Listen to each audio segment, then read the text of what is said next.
जी हाँ साथियों, बिल्कुल सही। भारतीय किसान संघ के अखिल भारतीय जैविक प्रमुख व 2019 में जैविक कृषि में पद्मश्री पुरस्कार से सम्मानित श्री हुकमचंद पाटीदार ने इस विचारों को प्रकट किया है, उनके अनुभवों को प्रकट किया है कि किसानों के लिए जैविक कृषि की आवश्यकता व देश में जैविक कृषि की स्थिति व भविष्य पर उन्होंने बताया किस तरीके से आने वाले दिनों में यदि हमने हमारी कृषि पद्धतियों को नहीं बदला तो हमारे ऊपर इसका कितना नकारात्मक असर पड़ सकता है।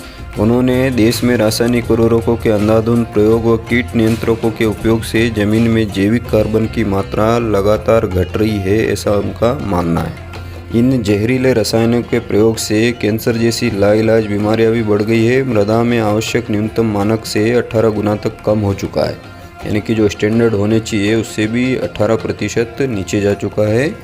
और उपजाऊ मिट्टी में जैविक कार्बन की जो न्यूनतम मात्रा 0.90% आवश्यक होती है, वो देश में 2016 में 6 करोड़ के लगभग हुए मिट्टी जांच परीक्षणों की रिपोर्ट में मिट्टी में उपलब्ध जैविक कार्बन की मात्रा केवल 0.05% पाई गई थी।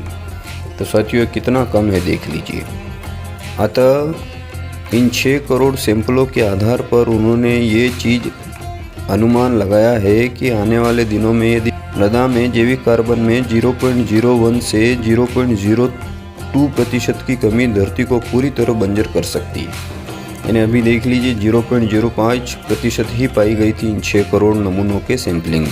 अमेरिका की एक संस्था international federation of organic agriculture movement ने भी अपनी रिपोर्ट में बताया कि वर्तमान में भारत में जो कृषि पद्धति को यदि नहीं सुधारा गया तो 2030 तक मृदा में जैविक कार्बन की मात्रा खतरनाक स्तर तक गिर सकती है, जो कि 0.025% के स्तर तक आ सकती है, जिससे कि बीजों के अंकुरण में भूमि अक्षम हो जाएगी, यानी अंकुरण भी होना मुश्किल हो जाएगा। और देश में अभी केवल प्रामाणिक रूप से 5 से 6% हिस्से में ही जैविक कृषि हो रही है। हालांकि इन दिनों में जैविक कृषि के बारे में काफ़ी रुझान बढ़ रहा है, लेकिन फिर भी ओवरऑल जो आंकड़े देखे जाएं तो बहुत कम है। और उन्होंने बताया कि यदि हमें आने वाले दिनों में इस स्थितियों को नहीं देखना है तो हमें मिट्टी में, अपनी भूमि में जैविक कार्बन बढ़ाने के उपायों को अपनाना होगा। और उन्होंने इसका सबसे बड़ा जो उपाय बताया है वो है गो आधारित जैविक कृषि पद्धति, यानी जो देसी गाय होती है उसके द्वारा उसके गौमूत्र, उसका गोबर, इन सारी पद्धतियों और साथ में जो वर्मी कंपोस्ट होता है उसके प्रयोग से ही हम अपने खेत में, मृदा में जैविक कार्बन को बढ़ा पाएंगे।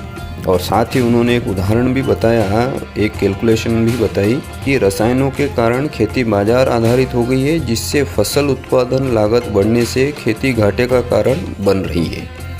रासायनिक पद्धति से गेहूं उत्पादन करने पर उसकी प्रति किलो लागत 30 रुपये आती है, वहीं अगर इसे जैविक कृषि पद्धति से उत्पादित किया जाए तो इसकी लागत लगभग 11 रुपये के आसपास घटाई जा सकती है। तो ये उन्होंने अपने अनुभव साझा किए और एक एज्यूम किया उन्होंने अपने अनुभव के आधार पर। अतः साथियों, समय आ चुका है कि हम सभी भी धीरे धीरे अपनी कृषि पद्धतियों में सुधार करें और रासायनिक कीट नियंत्रकों, रासायनिक उर्वरकों के प्रयोग से बचते हुए जैविक पद्धतियों को अपनाएं। तो साथियों, ये बहुत ही खतरनाक एक इंडिकेशन है हमारे लिए। अतः हमें अपनी पीढ़ियों को बचाना है, स्वयं को बचाना है, तो जैविकता की ओर जाना ही पड़ेगा, प्राकृतिक खेती की ओर हमें बढ़ना ही पड़ेगा। धन्यवाद साथियों। विषय कैसा लगा आपको? यदि लगता है कि ये अन्य किसानों के लिए भी मार्गदर्शक हो सकता है तो इसे उनके साथ भी साझा करें, ताकि सभी के प्रयासों से इस परिवर्तन को हम लोग ला सकें। मिलेंगे जल्दी फिर किसी नए विषय के साथ। तब तक के लिए सर्वे जना सुजना भवन्तु, सर्वे सुजना सुखिना भवन्तु। स्वस्ति।